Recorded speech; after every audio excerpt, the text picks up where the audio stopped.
Notre invité ce soir, Mehdi Ouass, ministre du Commerce et du Tourisme tunisien. Bonsoir. Bonsoir. Merci d'être sur BFM TV.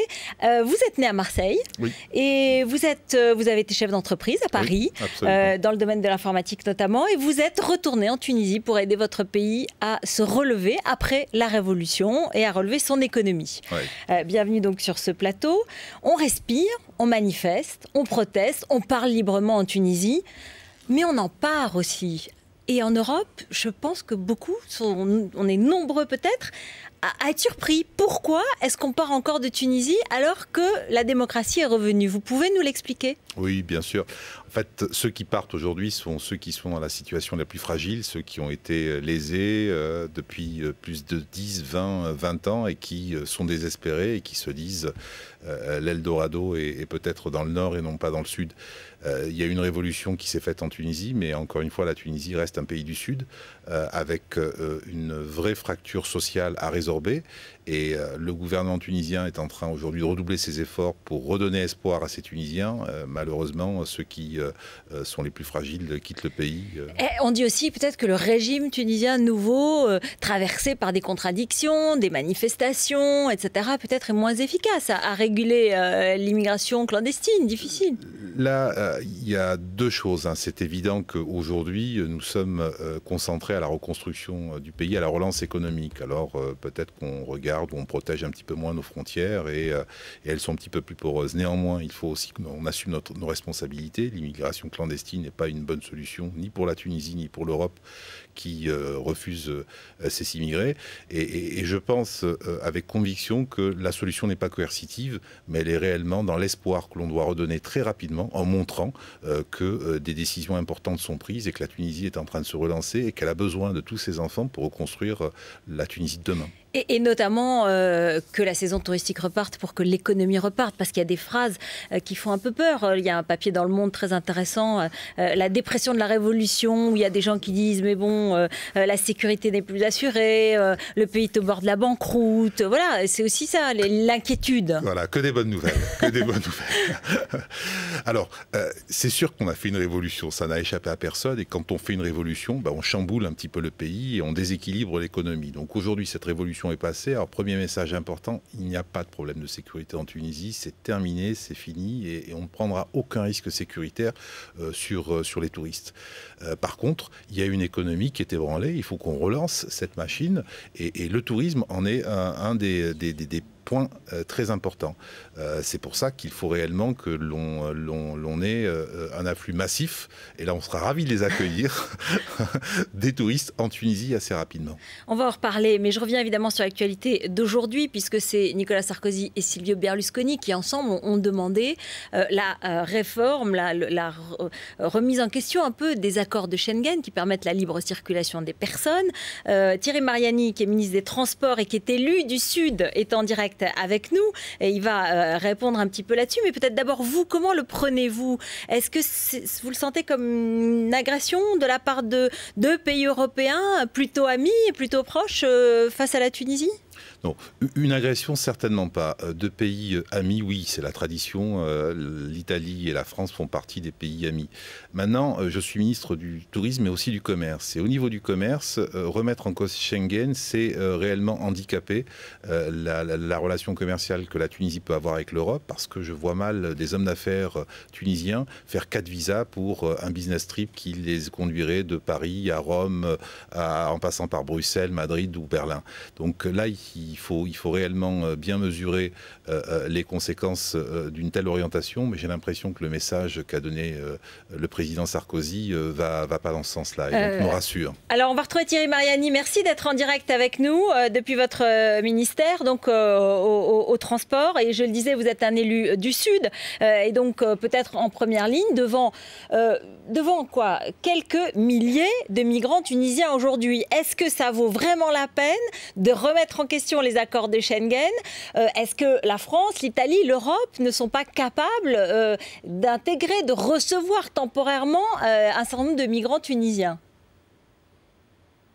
D'abord, vous me permettrez de dire à mon collègue que je souhaite bonne chance à la Tunisie. Je crois que chacun de nous a vu cette révolution et souhaite qu'elle réussisse, parce que le meilleur moyen que les pays du Sud, ne voit pas une émigration énorme, c'est effectivement qu'ils réussissent économiquement et nous devons être aux côtés de la Tunisie. Ensuite, qu'est-ce qui se passe? Nous avons effectivement une vague d'immigrés économiques exceptionnelle et nous devons simplement répondre sans remettre en cause les accords de Schengen à une situation exceptionnelle. Je constate qu'aujourd'hui, Nicolas Sarkozy et Silvio Berlusconi ont trouvé un accord, à savoir tout simplement de demander qu'en cas d'afflux massif, il y ait tout simplement des contrôles aux frontières intérieures de Schengen qui puissent être renforcés. C'est tout. Il ne s'agit pas de remettre en cause Schengen, il ne s'agit pas d'ériger des barrières, il s'agit simplement à situation exceptionnelle d'avoir une période exceptionnelle avec des contrôles adaptés. Thierry Mariani et puis Mehdi Ouass aussi, je viens de le voir, le responsable du parti islamiste tunisien, Rached Ghannouchi, il est à Paris aussi et il dit l'Union européenne devrait être à la hauteur de ses valeurs et il critique cette décision et ce climat. Oui, je pense que l'Union européenne est particulièrement... Pardon, alors Thierry Mariani répond et vous répondez. Oui. L'Union européenne a toujours été à la hauteur de ses valeurs, et particulièrement la France, quand il s'agit d'accueillir des réfugiés politiques. Je vous rappelle que la France, l'année dernière, a eu 50 000 demandes de réfugiés politiques. L'Italie, de mémoire, en a eu 10 000. Donc la France a été totalement exemplaire. Mais je le répète, on n'est pas face à un afflux de réfugiés politiques. On est simplement face, comme l'a dit mon collègue tunisien, à des gens qui sont dans une situation désespérée économiquement. Et on ne peut pas leur laisser croire qu'il y a un Eldorado au nord.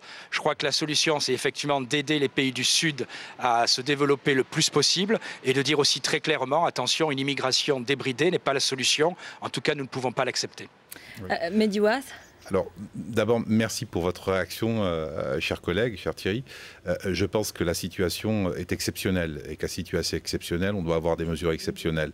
Je pense qu'aujourd'hui, cet afflux massif est lié au fait qu'il y a eu une opportunité pour tous ces Tunisiens, peut-être, de se jeter vers le nord en pensant qu'ils allaient raccourcir le cycle de la résolution de leurs problématiques. Maintenant, c'est dans un dialogue nord-sud, et non pas uniquement par la coercition. Il faut que la Tunisie assume ses responsabilités. Oui, parce que le Premier ministre tunisien, il n'est pas content non plus. Il demande aussi aux Tunisiens de ne pas partir parce que ça crée des réactions un peu anti-tunisiennes et c'est un problème. Et on est tous fédérés autour du Premier ministre pour, dire aux Tunisiens de rester en Tunisie parce qu'on a besoin d'eux, de faire confiance en cette révolution, de faire confiance en ce gouvernement, même s'il est transitoire, même s'il est provisoire, parce que la relance économique aura lieu et que chacun de ces Tunisiens aura un avenir dans son pays. Et on a besoin qu'ils soient là pour reconstruire ce pays. Il n'y a pas de langue de bois dans les nouveaux gouvernements d'après-révolution, monsieur le ministre.